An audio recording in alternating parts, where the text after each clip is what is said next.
Alba, nice to meet you. Hi, Thank you nice for to coming. meet you. Thank you so much for the invitation. Pleasure. Good to have you here.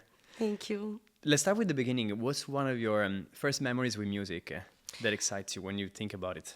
I can definitely say that my first memory about music is related with Queen because, I don't know, I got like pretty naturally, probably because of the influence of my brother. So I found myself like watching videos of Queen the whole time when I was a kid. And also listening to tape because it was still the time of music tapes. And also because at one point, because I was suffering a lot this car disease when I was a child. Yeah. Like really, really young, like 6-7 years old probably. And so my parents at one point, or we found all out that the only way for me to be well, was to listen to music. Wow. And I was listening the whole time Queen on the Walkman. Yeah. And I also remember at one point when I sat with my brother at the door, on the chair, because my brother put me on the chair and said, okay, now I will teach you like the words, the text of the songs, because I could not speak English in south of Italy as a young child in south of Italy. And I also have this beautiful memory of me learning Under Pressure was the first song that I learned. Incredible and song. then also electronic music came like pretty naturally also because of my brother. When I was 9 years old, I remember that he brought this tape back from Rimini, Riccione, Emilia Romagna, where on that time the scene was really important with Cocorico and all this club there. And I listened to this tape and then was like, wow, okay, love is at first sight. And the Cocorico tapes were electronic music already? at that Yeah, time? it was like a recording of a mix by, I don't remember, and it Yeah. was like house music mixed with like bit techno on that time. Yeah, but I have like this clear memory there, and It's so interesting. Your brother is older, I guess. My brother is almost 10 years older than me. Yeah. Okay, so like a decade older. So he was probably going already to clubs and... Yeah, kind of. I mean, he was not really like this kind of passionate clubber. It was like something that all the young people were doing on that time.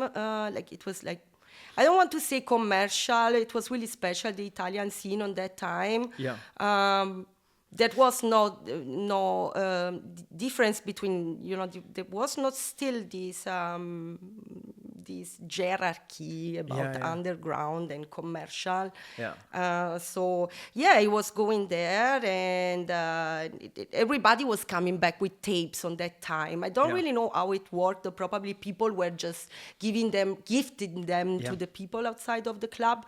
And so he came back with this tape. Wow, that's incredible. So you were 6-7 years old, or was it? I was the time of the tape. I was 9 years old, but the time of Queen, and I was like 6-7. Like, that was my absolutely first memory. Yeah.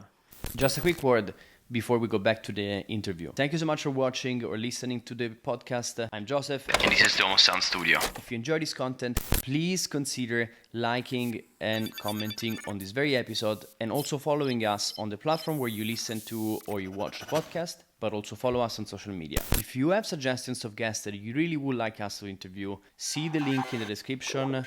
There's a form where you can submit suggestions for guests, and also if you have questions for them. Once again, thanks so much for watching and listening to the podcast. We love what we do. I hope to see you soon on a dance floor.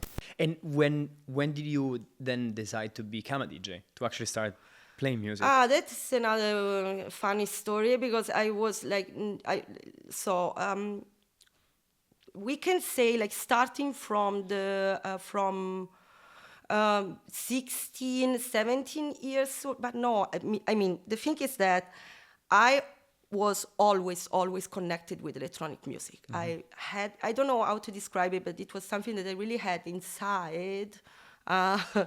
It's a bit naive, and probably every DJ will say it, but I can really I remember this, that for example, when I had my how you call it, the comunione, when First communion? yeah, or probably. Yeah, so I was really, really arguing with my parents, like 9 years old, because I really, really wanted to dance at the end of the party. You know? They didn't want to. No, I mean, they said at the end they said okay, of course, and there is video, is documented on tape, like videotape, like me dancing like crazy. It was like So good. dance music, like Euro dance on that time, but yeah, still, and.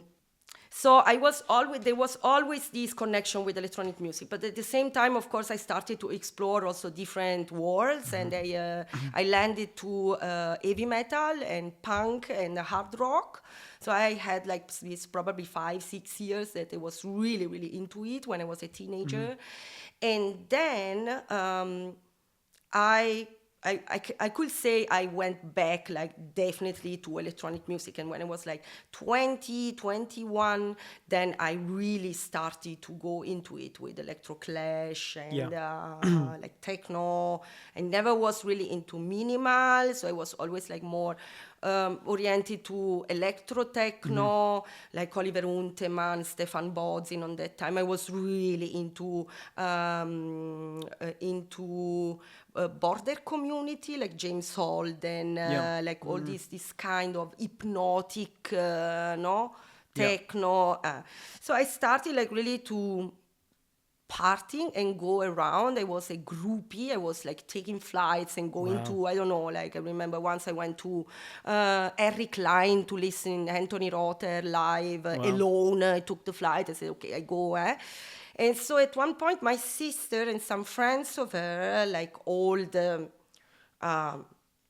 vecchia guardia, how you say in English, I know, not old people, but people they were in the old scene school in Puglia since a long time, from the 90s. And so they realized it. My sister is also older than me, and they just told me, Alba, probably you should think about, start to play, because you are so into it that, So I bought this controller MIDI on that time. I was like maybe 22, 24.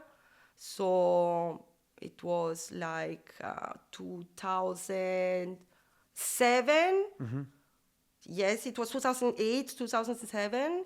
And I started like this, and it was like not easy, because the technology was not the same of today. And just to take the pitch, the tap was like, wow. And I bought like a really good one. The idea was to go then into vinyl. I had not money on that time to buy the turntables and everything and all the equipment. So I started like this. And so it was a Tractor and Serato? Or Tractor was... It was Tractor, with the time code, so you basically would use I had no vinyl. It was like a pure MIDI controller. Okay. I didn't want to go into Serato. I really wanted to go then really into vinyl 100%.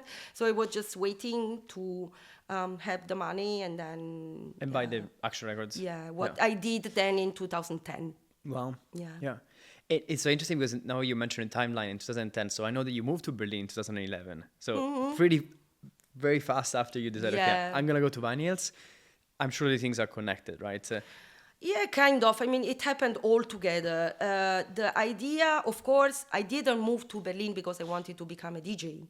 It was all together. I moved to Berlin because I felt in love with the culture and with the city. Already before that, I started to play in 2007 when I came to Berlin the first time. On that time, I was living in Spain. I was studying there, and I didn't really like it. And when I came to Berlin the first time, I was like, okay, so that's a place. It exists like a place that it's made for me. And then just to be sure that it was the right thing for me, and to start to learn German, I went to study 1 year in Rostock, and then I came here definitely in 2011, and I had like few vinyls, no idea what is gonna happen. I had a project with my side activity, life activity, and that worked out in Berlin already. What's the side activity? And what were you studying at the time? I was studying human medicine, and I finished to study then before to come to Berlin. And the plan was to come to Berlin, start with the specialty. Sure. And which was always like trauma surgery or surgery in general. And that worked out, and then all the rest came just together. And Perfect. yeah. Yeah. Are you still practicing? Are you still a doctor, a medical doctor? I decided to stop to practice in May 2002 after 10 years of full-time practice, which means like 200 hours a month, 24-hour shifts and everything. And then I decided to take a break, and then the break became longer because of other things happened, like related with my health. And 2022. This was 22, and then like all this adventure that I had to experience in my life then changed it like a bit, like my vision of life. And then I said, okay, now I don't want to do it anymore. It's too much. There were like a lot of things that were like pretty hard to handle with me. Also this thing that is really, really man-dominated, like all the surgery environment, scene. Everything was too much. So I said, okay, now I want to change, to do something different. And then I decided to, like, of course, keep like my activity as DJ. And then I decided to start to study something else, and I'm studying veterinary medicine now. Okay, so that's what you said, human medicine before, and then now you're thinking about switching to animal medicine. So interesting. And I read, for example, when I checked you out online, I saw your Instagram, and your, let's say, description says techno lover and vinyl freak and scientist. So scientist is because, of course, you studied scientist is related to my side activities, which was all. I mean, the two things are not separated, especially now that I realize how important is to, I don't say to take a position, but at least to find a position in the scene. I mean, a political position, not a political in the strictly sense of the word, but like in general, like to find a position in the society, to give a sense to this activity that we do, because we tell a story, we tell something to the people, and we create, we try at least to create to bring the people to reflect about something, or no, we interact with the people. It's a social activity, and this helped me a lot to put all things together. No, the animal right position, or anti-speciesist position, or anti-anthropocentric position. I see a sense then related also with the music, and this really helps me. I mean, I decided to do this. It's a lot of work, I know, but I have to be honest, like science helped me to keep myself focused on this sense, never forgetting that I'm communicative to the people, and it's important to find a message to give to the people. Yeah. What's your message right now? The message is that we should be more aware about what is going on in the world, and I know that there is also this kind of hedonismus, in the scene, which is a vision that I can understand till a certain point. It's a position that, okay, I mean, I can understand it because it's really hard right now to handle with what is going on in the world. It's really a lot, like emotionally for everybody. Yes. So I can also understand that we try to find a moment in the music or in the club experience just to turn off, switch off and don't think about everything. It's okay, I can understand it, but also, in my opinion, this is not enough anymore. This is not enough because we live in a world that forces the humanity to think about an alternative to what is going on, and so in this way you think, okay, for example, your activity as a DJ and as a musician, essentially as a performer as well in front of people, it's really helpful because you want to actually communicate this, you want to make people aware. Absolutely. Yeah. I mean, I think that what is missing now in the scene is the respect for what we do. And I think this is happening because we forgot how important is the role of the artist in the society. Yes. Probably this happened because this concept is not really the best one for the actual society. I want to explain this better. Being an artist and take a position can be, not really comfortable for the institutions. When you, especially when your message is, is strong. I'm pretty sure that if we recognize the big responsibility that we have with the people, and the respect that this responsibility means regarding what we do, our activities as a DJ, things will change a lot.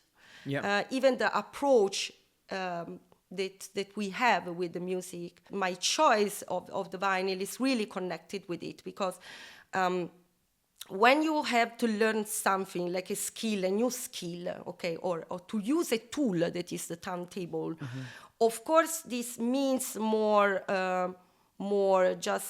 enrollment or studying or just being more focused, and this means more responsibility. This means also to understand this process of learning, of being also invest money and save money for doing this. This then brings you automatically to the next step, which is recognize the responsibility that you have with the people.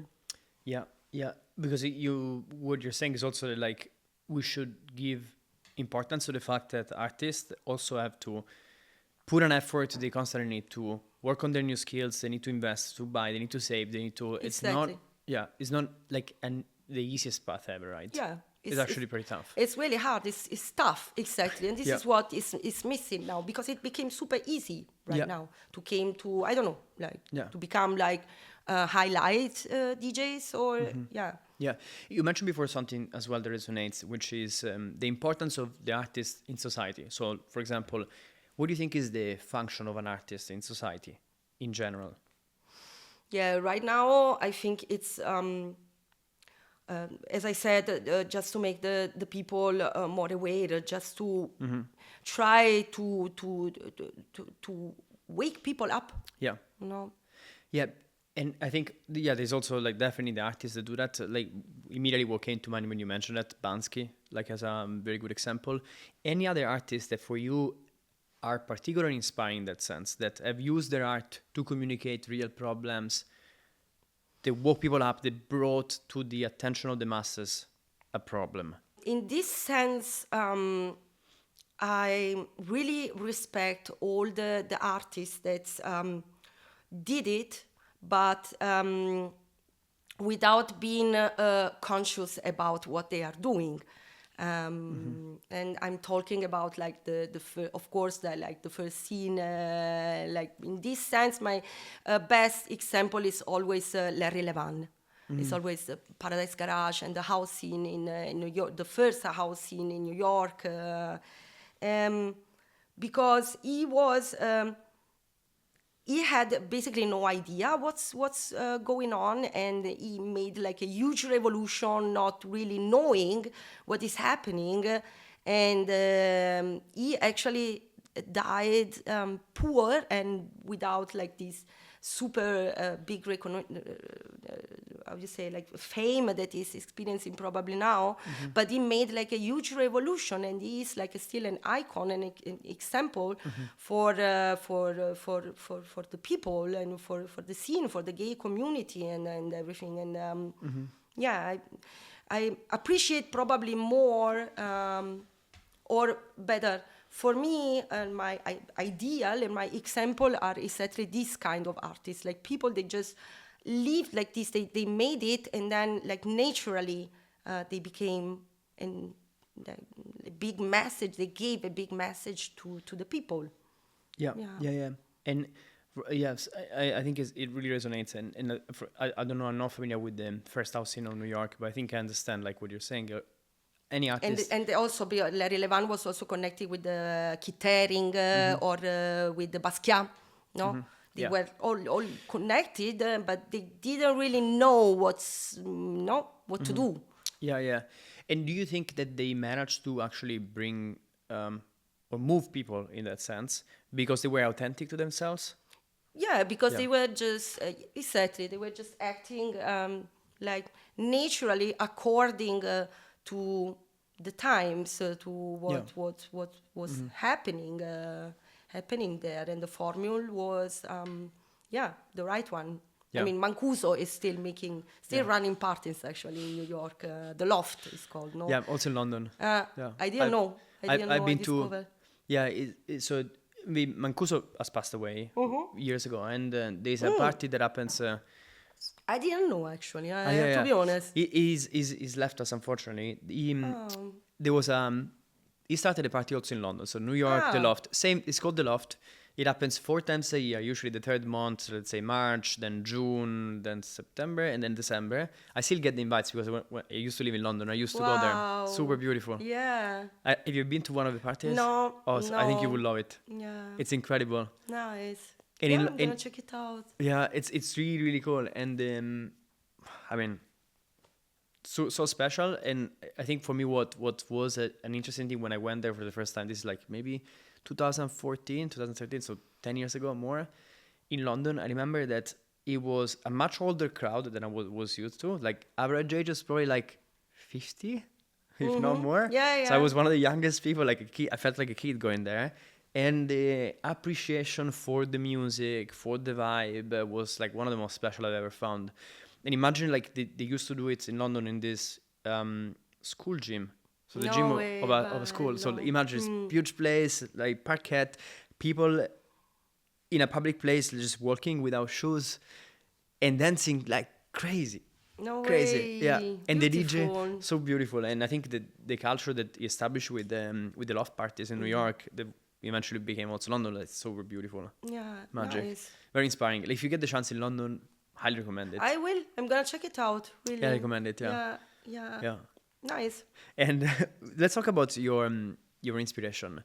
What inspires you as an artist? Well, right now, unfortunately, is exactly the fact that the world is so messed up.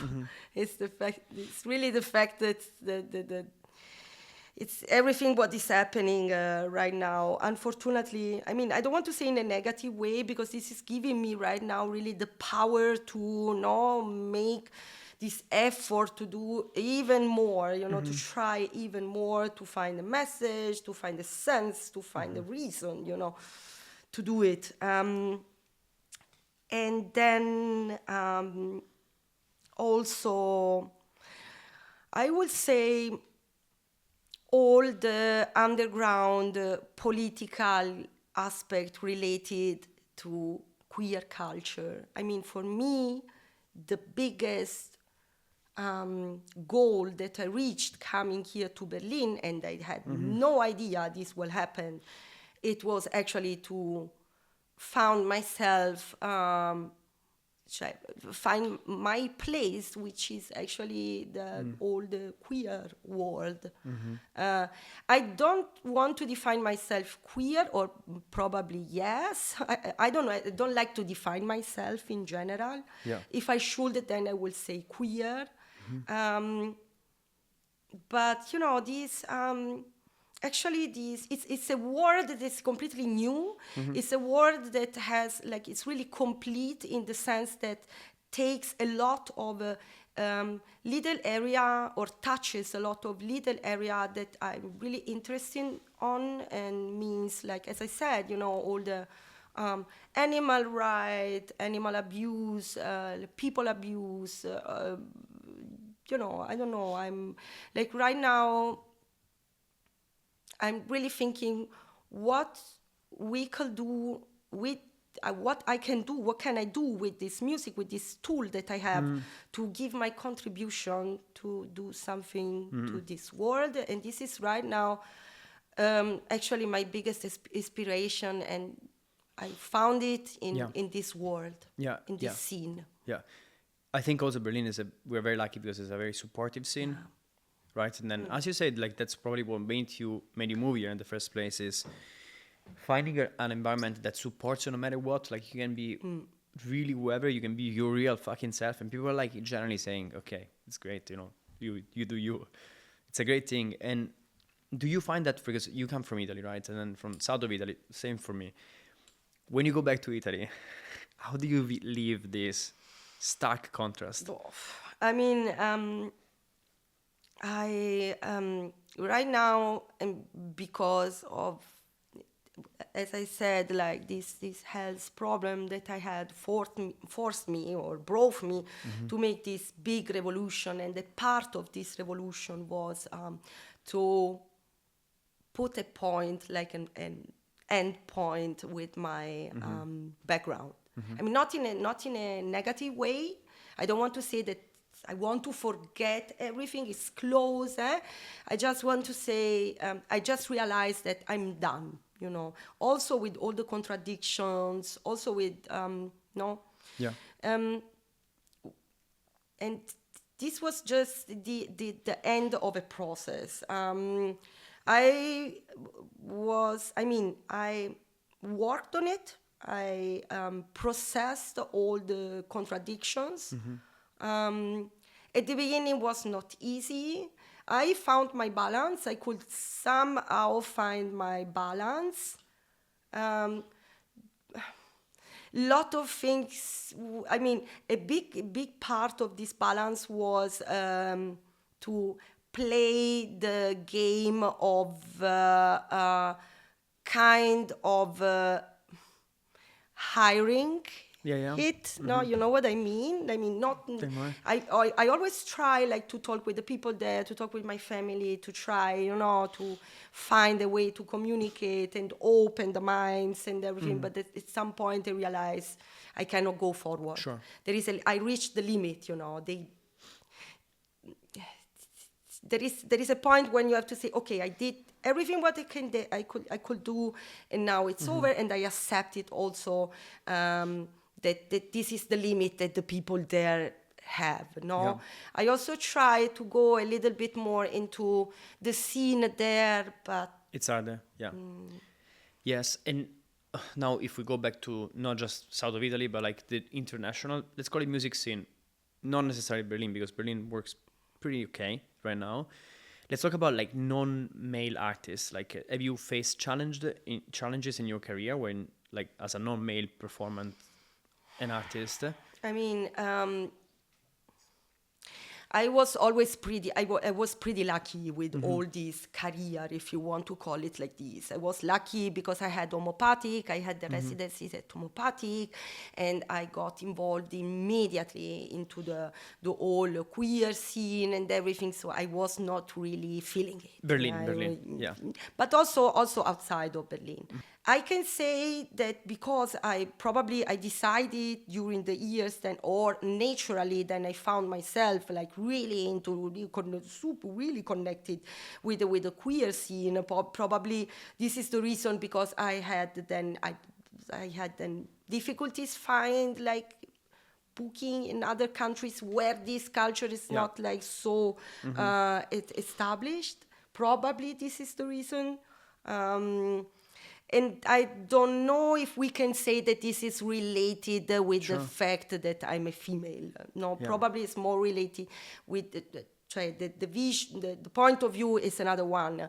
That in other countries, this culture is not so established like in Germany. So, for example, when I went right now, I have like this really strong relationship with Taipei, with Taiwan, because of pawn shop, organic, and this happened like really naturally. And I went there the first time, pawn shop. Josh booked me because he met me and he listened to me like a lot of times. In Taiwan already? In Berlin, then he booked me to pawn shop. They loved it. They booked me for organic. They loved it. They booked me for Pride. So, and this happened because I have a strong scene there, and because I got in contact with the right persons. Sure. So, yeah. Yeah, got it. And maybe I want to ask you about Taiwan and Taipei, because I think it was a great experience for you. Yeah. And just to ask you one more question on the non-made role model. So you find yourself lucky, right? Because you were supported always in your path. And have you come across people who were really supportive that for you made a difference in helping you in your career? Well, of course. I mean, first of all, Homopatik and the whole team on that time, beginning with Francesco, with Mr. Thais, who actually proposed me as a resident DJ, together with Anna Bolena. I will be grateful to these two people for the rest of my life. And then also Danilo, then we started Buttons. But I remember the moment when Francesco started to feel it, to smell it, to smell this passion that I had. And because, of course, when I arrived to Berlin with my, I don't know, probably 50 records, I was not really going around and looking for gigs, because really these things of becoming a DJ was just for fun, no? Yeah. So I was not really promoting, pushing myself. Yeah. And so then I went to Detroit after moving here. I moved in March, and then in September I went to Detroit 1 month. I came back with 100 records from Detroit Threads, and then was when Francesco really realized, Alba, you will be resident because you are really into it, like that. And then, of course, Diana of Tresor, who made me then a resident from nothing. I remember the moment when she told me. And and then Josh, of course, right now in Taipei. Carola, my agent of Proxy, also offering me to join the agency. I never asked anybody. I asked only one agency. Yeah. It seems like people see your passion, they see you playing, they see the energy you put in, and they're like, okay, I want to support. It's like where people say is when you see someone that is pushing a car up the mountain, like if the car is stopped and the person is just waiting for help, like nobody will stop. If the person is like pushing, you want to help them, you know? Yeah, probably. This is a good analogy. Yeah, so that's I found, and then all my friends, always supporting me, like Paolo Syncopite, when we started, like, the project, Future, Arkita, all my friends, like, helping me with the label, with Future Deja Vu. Yeah.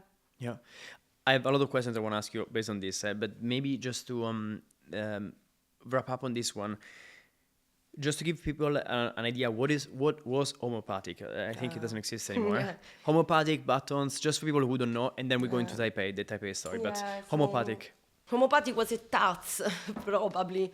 Homopatik was a dream, was a vision. It was really the vision of Francesco and Danilo. And they arrived here, and they were basically the first to do it. And they just thought, let's put like funny people together, let's have fun, let's do it colored, because Berlin on that time was still, this gray place, basement, which is amazing, we all love it, party in the basement, techno, dark, they were the first to change it and to make it, disco and colored and queer and gay and, and then also the intuition, the winning intuition was to do it secret lineup and only vinyl. Yeah. And that was really, really strict. Nobody played CDJ ever. Nobody. So live set, yes, it was okay, but then, and that was also, how can I say it? There was not this big, production behind. Things were happening naturally. Yeah. This was like I have like really this memory, there are in sociology and anthropology, there are theory, they say, all the system, the anthropology, like the system made by humans, they auto-determinate themselves. And it's true, that's really true. When there are the right conditions, then it happened. And this is what happened. And nobody of us was never, ever thinking about, let's make it huge, let's make it. And this is actually what happened, that we stopped the project being just, this little Berlin project and nothing huge, but we made our evolution somehow. Yeah. And it lasted. And Buttons was just like the prosecution. Because am I right in assuming that Button and Cocktail d'Amore were born out of the Homopatik community? Cocktail was already happening. At the same time Cocktail was already happening at the same time of Homopatik. The same with Gegen. On that time, Gegen was like the revolution, because it was like the first one focusing on techno. Harder techno. Something harder. They were also playing house, but it was also the aesthetic was completely different. More punky, more dark, more and the Cocktail was also happening, but the poor guys, they were struggling a lot with the location till they found then Chris Mueller, the old one. They were struggling like crazy with the location. Cocktail d'Amore, you mean? Cocktail d'Amore. And so when did Homopatik finish? Finished in May 2016. We had the last one, and then started immediately Buttons, actually with the same crew, beside like a couple of people. It finished just because it was time, and because we really needed like to change like a little bit the team and the crew, and Got it. And then, makes sense for a lot of people. Taipei. You recently played there? Taipei was like, for me, wow. It was my first approach with Asia, in general. And as I always say, I mean, it's the only place where I have been in Asia, like properly. And as I always say, I guess like in my imaginarium, it's probably the right way to get in touch with the Asian community or with the Asian culture, because I guess as long I could understand, it's the middle way between Japanese culture as we think about it and the Chinese one. They are exactly in the middle. Very interesting, yeah. How can I say? It's like, wow, like hospitality. They are super sweet, super polite, never being, never coming like too close in a weird way, always being supportive, always being like really open and really, they are really as you see them. And I don't know, I was like, was it the impressed. first time? Yeah. When was this? Was a few months ago, right? First time was in June. No, let me think. Wait a moment. First time was 2023, and then last year. First time was June 2023, if I remember well. Then there was Organic Festival last year in May 24, and then CSD Taipei Pawn Shop in October. Yeah. So wow. And especially because I saw on your Instagram you were super happy about it. 5 days of festival. That was Pride, the CSD. That was. They started on Wednesday. I played the opening. I played the first party, and they finished on Monday. Wow. Yeah. Pretty cool. I was at 2 or in total like 3 of the parties. It was like wow. Yeah. Like I don't know how to do it. They are really, really into it right now. I mean, for them it's like a huge celebration. It's something, I don't know how long they are already celebrating it. Pride. Like properly with like big parade and everything. But they have like a huge respect for it. Yeah, it's a big celebration. It's a big thing. Yeah. I imagine. I mean, I wanna. After this, I will check when they started celebrating, because it must be a huge thing. Also, like the influence and China's yeah, they all come shadow. all together also for that time. I mean, Taipei pawn shop is a kind right now. It's the the middle point of the whole queer Asian culture. Everybody, it's no, everything goes like it's really focused on what happens there. No. Pawn shop is a venue or event only? It's a venue. It's a venue as it's well? It's a venue. Yeah. Okay. Yeah. It's a venue in Taipei. Yeah. Little venue, but super well kept and with a lot of very cool. Nice small details with huge function one sound system. Nice. Perfectly set it up and and the whole team is queer and really very cool. Really nice. Yeah. They Such are doing a great job, like amazing job.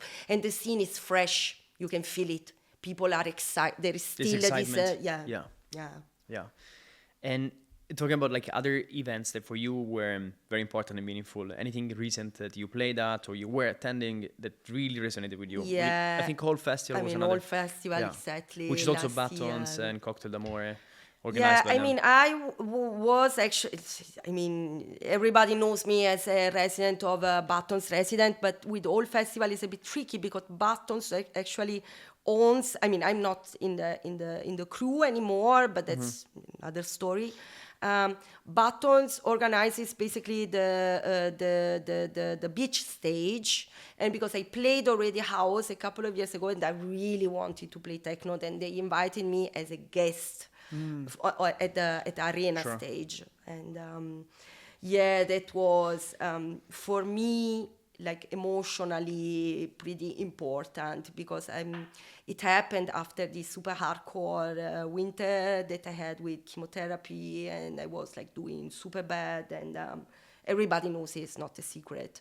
And so I had like a couple of people, they really, really supported me during this period, like physically supported me, and they helped me also to go through this period, and they were there, like they were all there, and it was like a kind of a celebration of life because I have to be honest, like in the winter I thought maybe I'm not gonna do it, You're not gonna make it, and so being there and feeling, this life and feeling also this support of the people because people were there to support me, and especially this 5 person, one was not there, but the rest was there, and one of them, even Raquel, making the technician on that moment, that was wow. I mean, it was really emotionally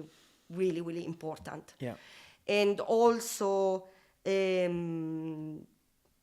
another one was also in the summer and was kind of the same, but was a Pride celebration in New York for this underground kind of, I don't want to say illegal party, but it was like borderline. Well, now I don't say the name because it can be dangerous.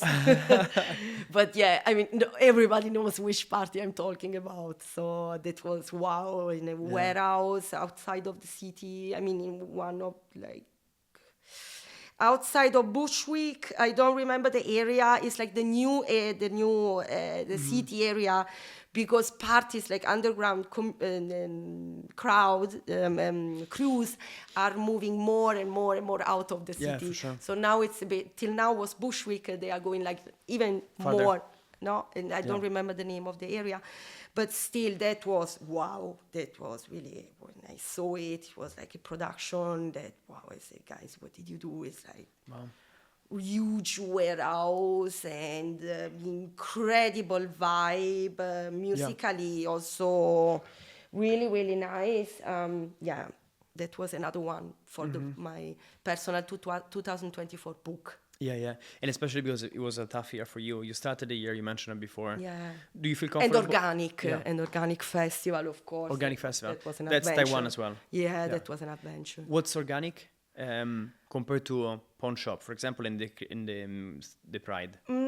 It's actually the same because it's the same organization and also it's basically the same crew. It's more international, of course. I mean, also compared to Pride, probably it's more like I met people from all over the world at Organic. Pride was more like Asia, we can say.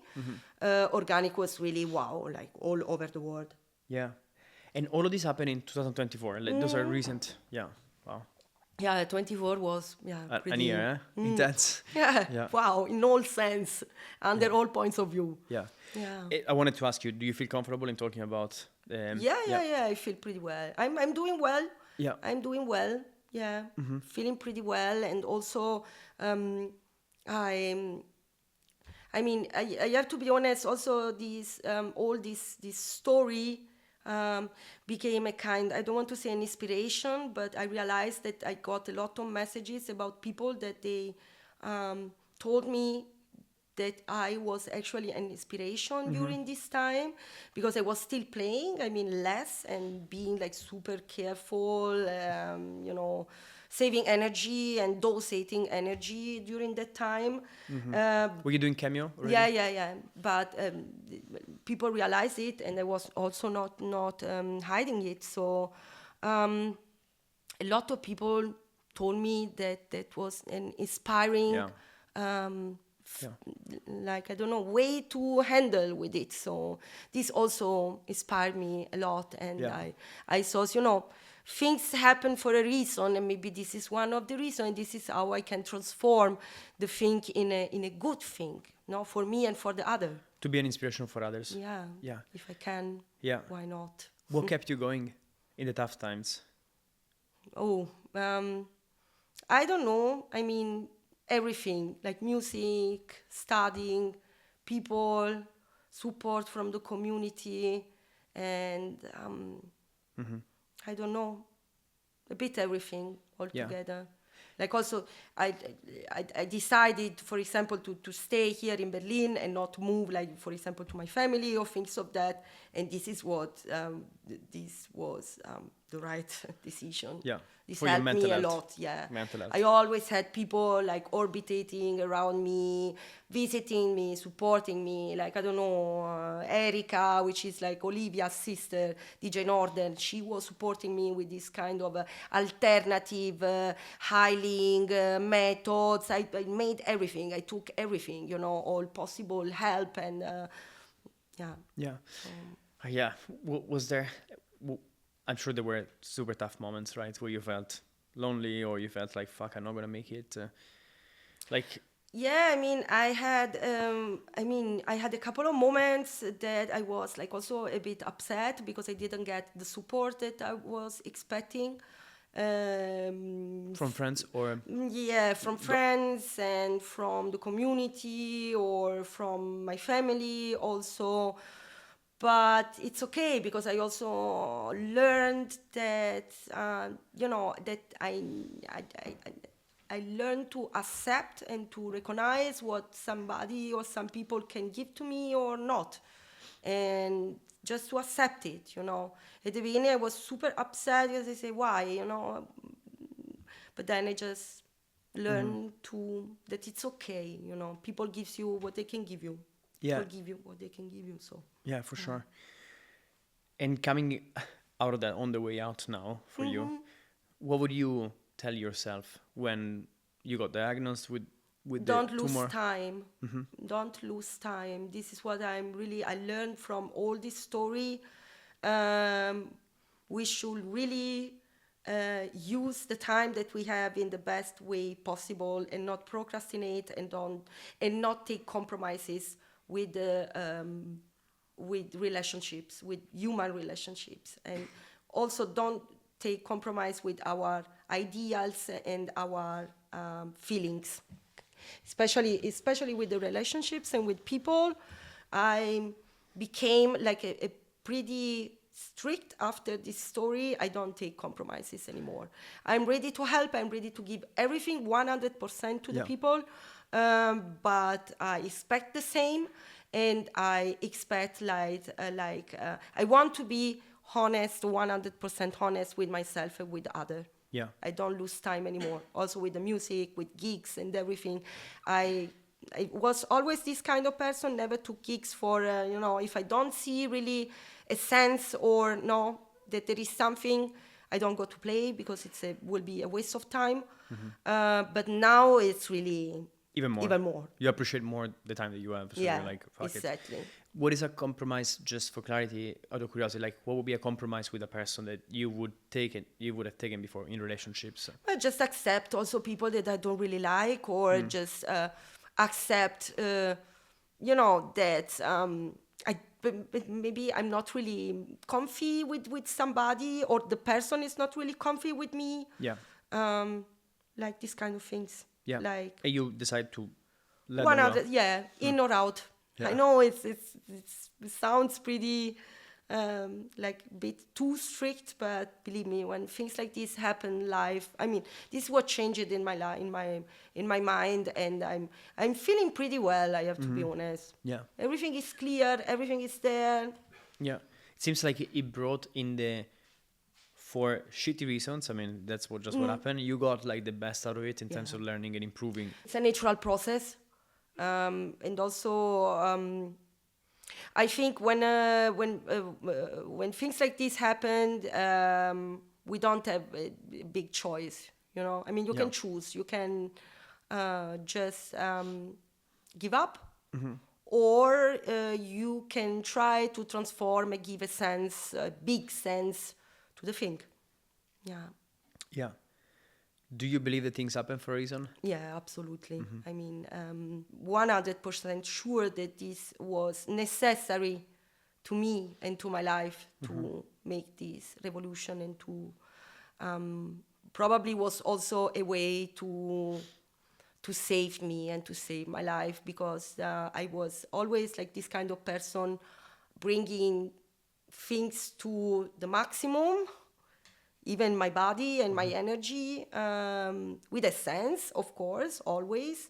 It was like everything was a challenge for me, like how far can I put how far can I go with everything, playing, how long, as long as it's possible, but not just for doing it, but because it was like what, I don't know, like this was always the relationship that I had with life, put things till the limit, and this was not healthy.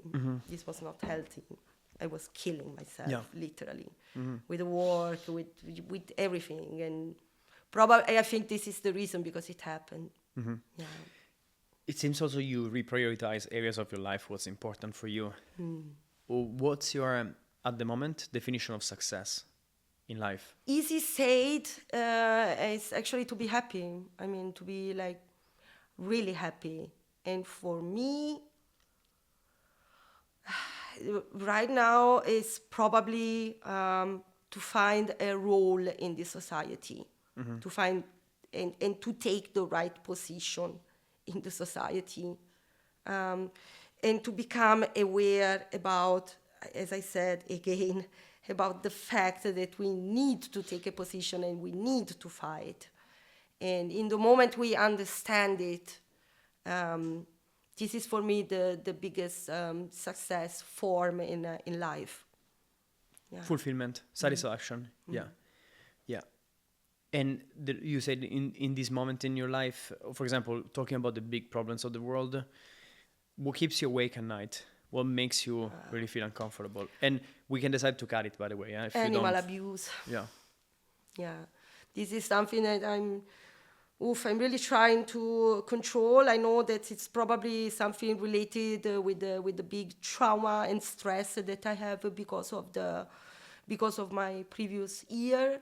But this is something that really literally keeps me awake. And also because now on social I got into the algorithm, which is showing me like the worst of the worst ever. But yeah, like I know that I have to work on it because it's becoming a lot. I mean, sometimes I just cry for no reason when I see like or when I think about, when I see my dog and I think about the other animals suffering, it's actually, I have to say, to be honest, it's more than with people. I don't know why. Probably because of my work in the past years that I developed this, barrier with the of your previous work regarding humans, yeah. probably for surviving kind of in my job with my job. But with the doctor job.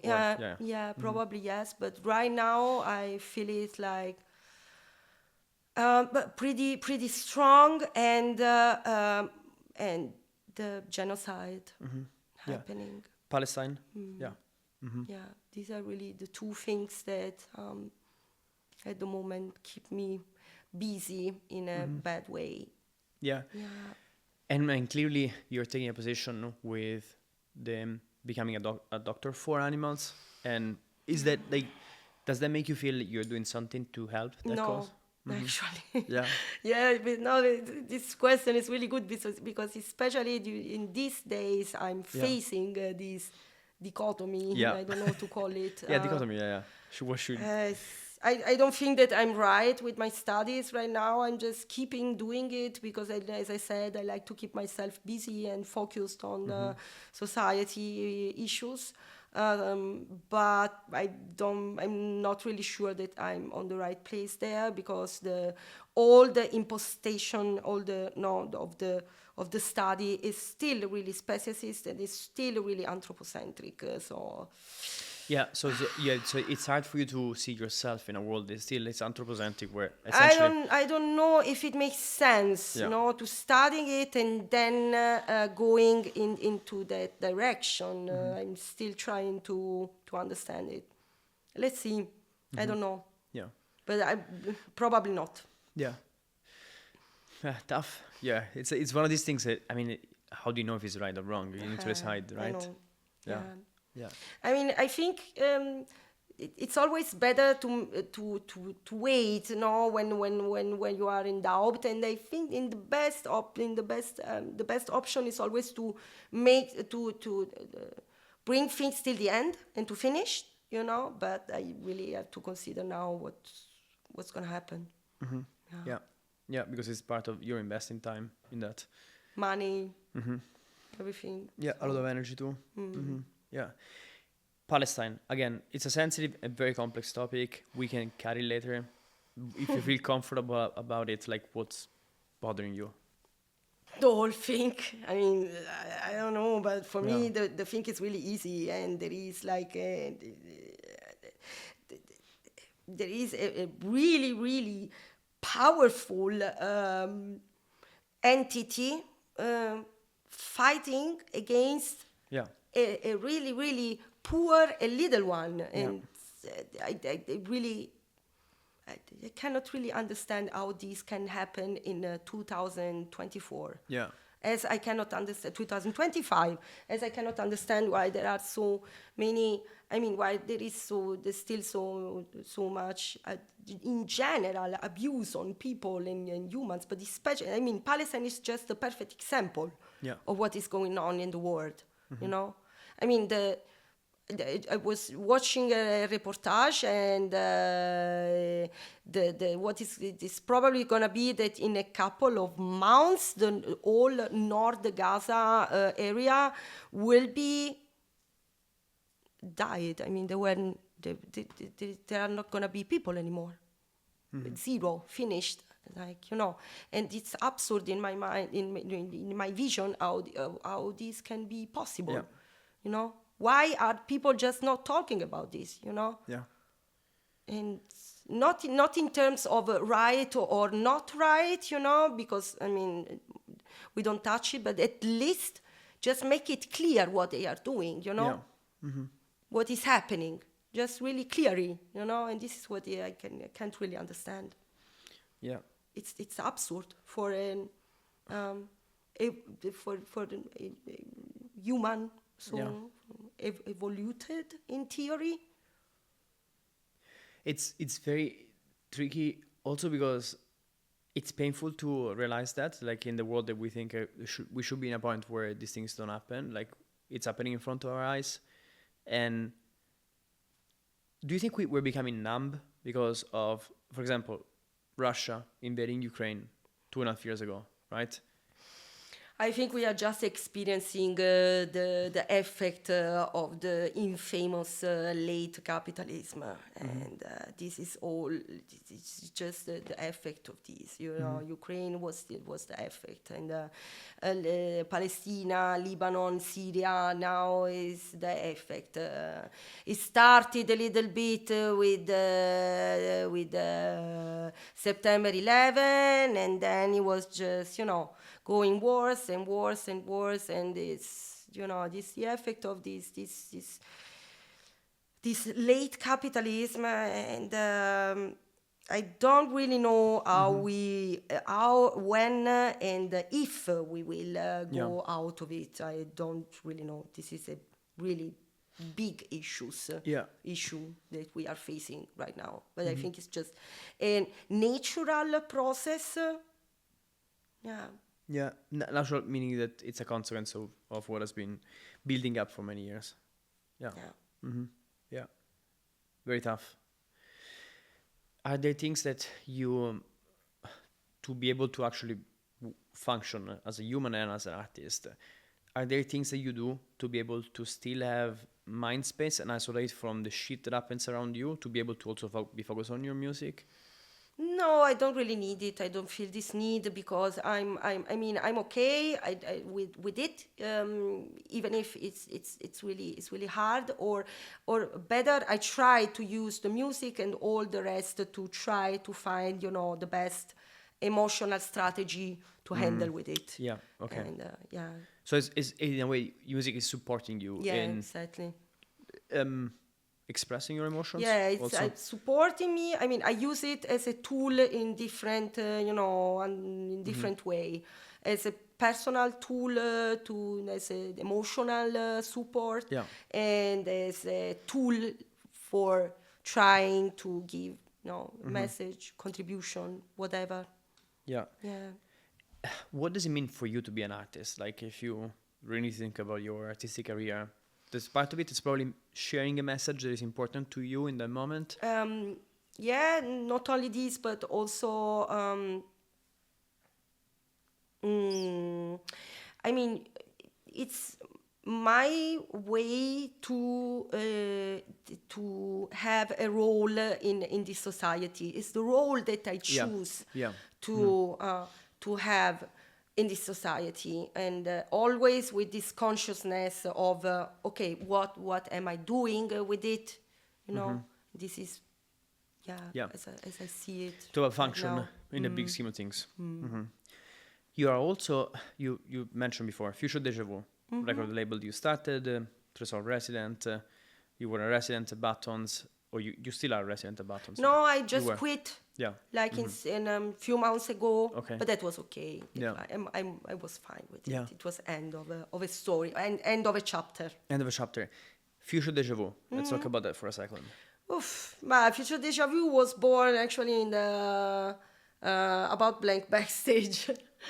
It was the idea because I wanted to change from Archita because Paolo kept Archita when we switched, and so the name was found by my friend Violette, and because it was like always there is always this dichotomy. No, it doesn't really exist, a Future Deja Vu, but in somehow yes.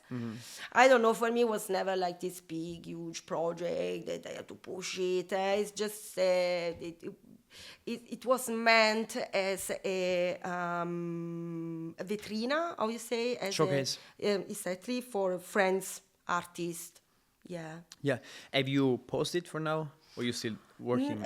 I'm a bit in pause for all what's happened and stuff, and also because I'm working on a project, but I don't say anything.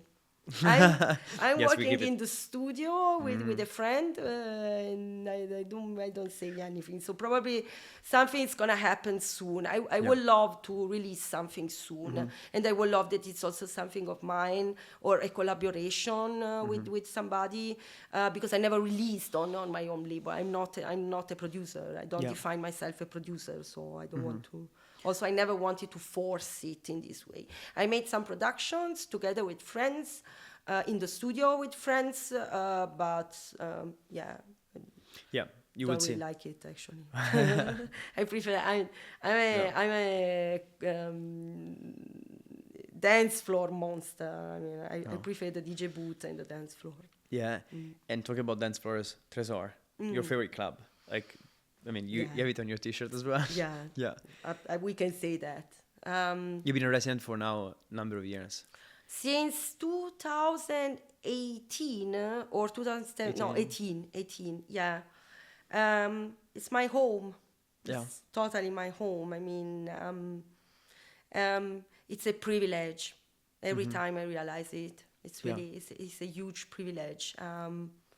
I feel free. Especially like compared with other clubs, or the good of Tresor is that everything is really easy. It's not pretentious. There is not like this huge hype, there is not this mega pressure, at least for me when I play there. Everything is really familiar. My friends are there, my people are there, and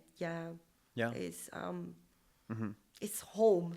Yeah, it feels like you're really close to it, so it's a great thing to be able to be there. Yeah, and every time it's really it's hard to believe it, but every time it's really so special. Every DJ set, I have a special memory of every DJ set there. Every closing is always special. I always it leaves like something beautiful to me and to the people and to the crowd. Always. Always, really, it's unique. Yeah, and in what way has this supported your development as an artist, as a DJ?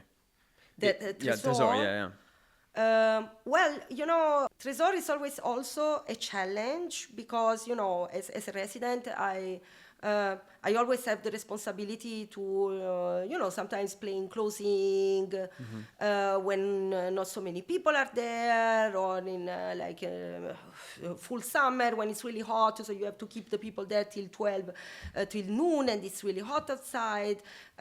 So this challenge is the focus. It's not the spicy for me, and this is what brings me, forces me to make it better and better and better. I cannot go there, just it's gonna be, I mean, I go there with the spirit, honestly. To be in its own for you. I have my way to to challenge myself. Yeah. And this is really important. This is for me probably the main thing keeping me focusing and doing better, and Yeah, and have you had any crazy experiences that you remember that were like, fuck? I remember once like couple of years ago, before pandemic, when when the time changes, and we in October, and I didn't really understand that I had to play the time, old time or new time. So basically, I woke up too late, or my friends came to wake me up because I put the wrong alarm. But I made it. So I arrived there like probably 5 minutes before to start. And then I also remember like my a bad experience. No, no, never. Just challenging it, like exactly, like saying No, you were late. Also not like closing for when we had like these buttons with same beaches, RN Sauna and Oncho, if I remember well, big CSD celebration. That set was a big challenge because it was super hot and I was too tired. I was there since, I don't know, ages. And that was the first time in my life, in my career, that I asked to stop to play. You asked to cut it short. After like 12 hours, I guess. But I asked to stop to play because it was too much. You were playing for 12 hours? No? Yeah. Wow. Yeah. Fuck. But on that time was normal. Yeah, it's a lot, huh? Yeah, so that time was a bit challenging. 2019, probably. Wow. Yeah. Incredible. Yeah. I mean, 12 hours, it's a lot. Like. Yeah. That was normal on that time. Like Homopatik, normal set was like 10 hours. Wow. Minimum. That's a closing set, obviously. Yeah. Yeah, closing set. Yeah. And what is talking about more broadly your life? You mentioned friends and relationship very important for you. What's a good way for you to maintain healthy relationships? Not just romantic, but with friends in your life. Being honest and just being honest and open and not fake it. Not, kind of, just being... In communication, so saying what you really want, what you don't want. Yeah, totally. Yeah, is there any beliefs that you used to have that you let go of to be freer? I don't think so. Okay. No. That's also great. Yeah. No. Probably, I think before I was really naive. And probably I thought that everybody has the same approach that I have with the music and in the community in general. But I just realized that it's not really like this. Yeah. So. Is there a part of your personality that you particularly love? And is there a part of your personality that you would like to change? I really love like that I'm like I have these I would say, how can I say, this enrollment. I mean, if I decide to make something, then it's that. And I go like 100% with that, And what I would like to change is that it's this actually, that sometimes I'm not so flexible. If I am on my way, then it's only this. There is no other, I should learn to be like a little bit more flexible. Yeah.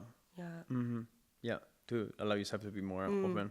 Yeah, thank you. And let's go to the last part of the interview. I'll ask you a few questions. Whatever comes to mind, that's the first answer. Answer it. If you had to choose one closing track for the rest of your life, what would that be? No. Oof. It's called Transparent by K-Lab. K-Lab, okay. Yeah. I have to check it out, I don't know it. It's really special. I was crying when I played at last at Berghain. I was crying when I played it at all festival, not at last track. And it's actually a present of Thomas Pieckman, who was actually for a while gifted me his records. Wow. Yeah, like test pressing or old records that he had. So I got, I don't know, maybe 100, 200 records by him. Thank you, Thomas. Amazing. Love you. And this record was there. Yeah. So it was like a huge surprise, really hard to find it. Yeah. It's not one of his records, no, it's someone else. No, Transparent and... Okay, I'll check it out after the... K-Lab it's called. K-Lab. Well, when you find these tracks, it's like, I know magic. That it's magic, exactly. And what are one or two tracks that inspire you to get into the music you do today?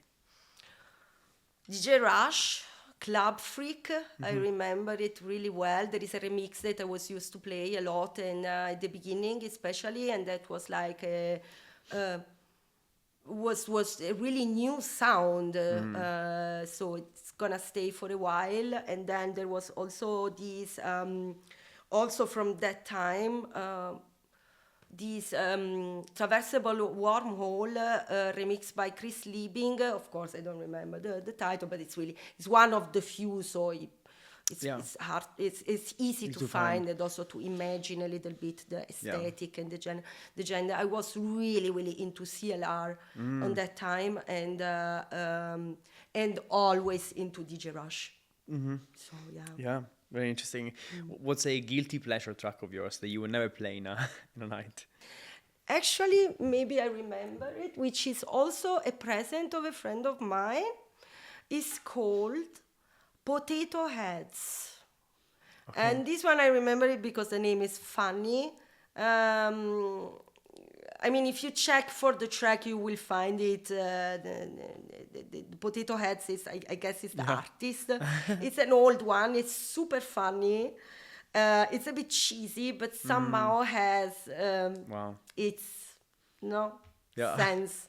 I played it, and it's hard. It's not easy to play, and that's a bit my guilty pleasure. Okay, I have to check this out too. Yeah. And question: would you prefer to play in front of 10,000 people? No. Small group. I don't like it.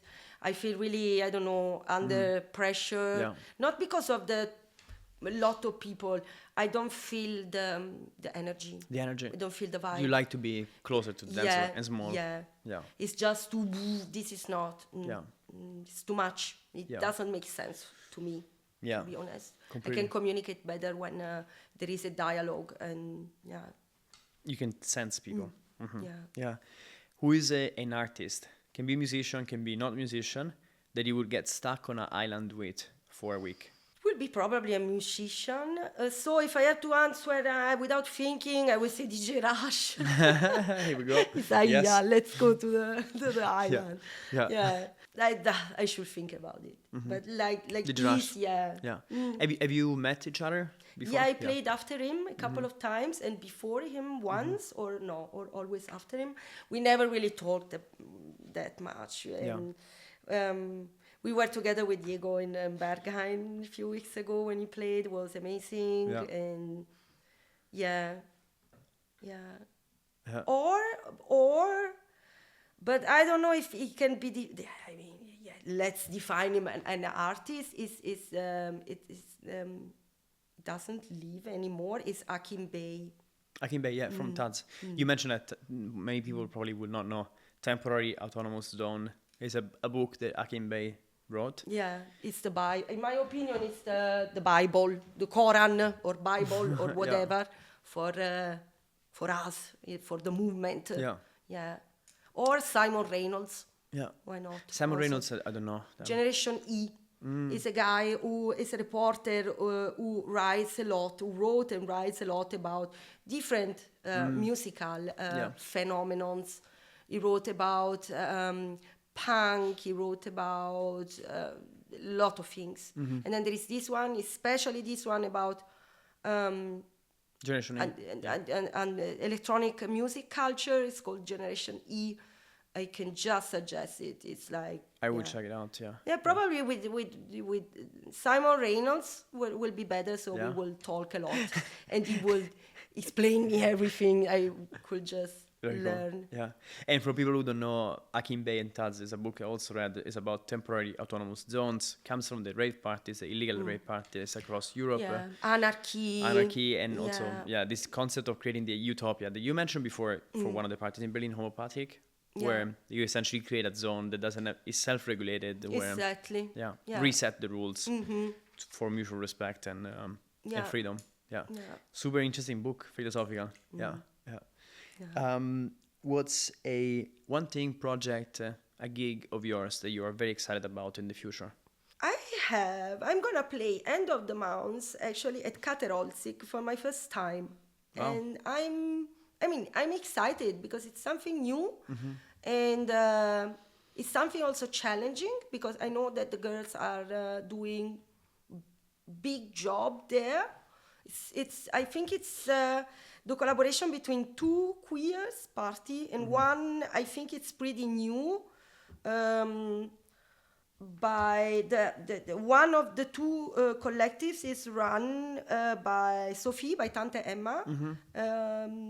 So I'm pretty exciting about this. And next weekend I'm gonna be not next week with Dileria at Radion. Very cool. First Amsterdam, time very back nice. to back. So this is nice. Yeah, congratulations. Very cool. And Dileria is also very cool. Yeah, it's really cool person. Yeah, great really musician. Polite and really big head. Yeah, very good DJ and musician as well. Yeah. Cool. We have a closing tradition, which is we ask everybody to ask a question we should ask the next guest without knowing who they're going to be. What do you think I should ask the next guest? Like, I really liked to reflect about how do I see myself as an artist, and what's my role as an artist. Yeah. And and also what's the role of the artist right now in the society. Yeah. I think we should really, really focus and reflect about this. Interesting. So personal to them, but also role of the artist in society. Yeah. Yeah. Very, very cool. There's a question for you, which is, in spite of what, so do you do what you do? What is a challenge that you constantly have to overcome to be able to do what you do? Probably it's like to keep the level that I reached right now, like the quality level of what I do.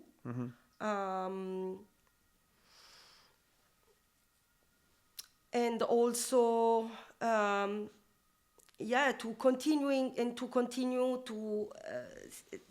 to see and find a sense in what I do.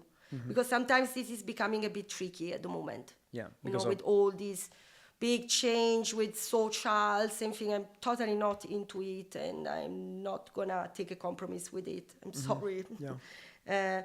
But sometimes it's a bit hard to find, my place in all the story. Yeah. Very good. Alba, thank you so much. Thank you so much. Great conversation. Really enjoyed it. Really, me too. Same. Thank you so much. Thank you for being with us.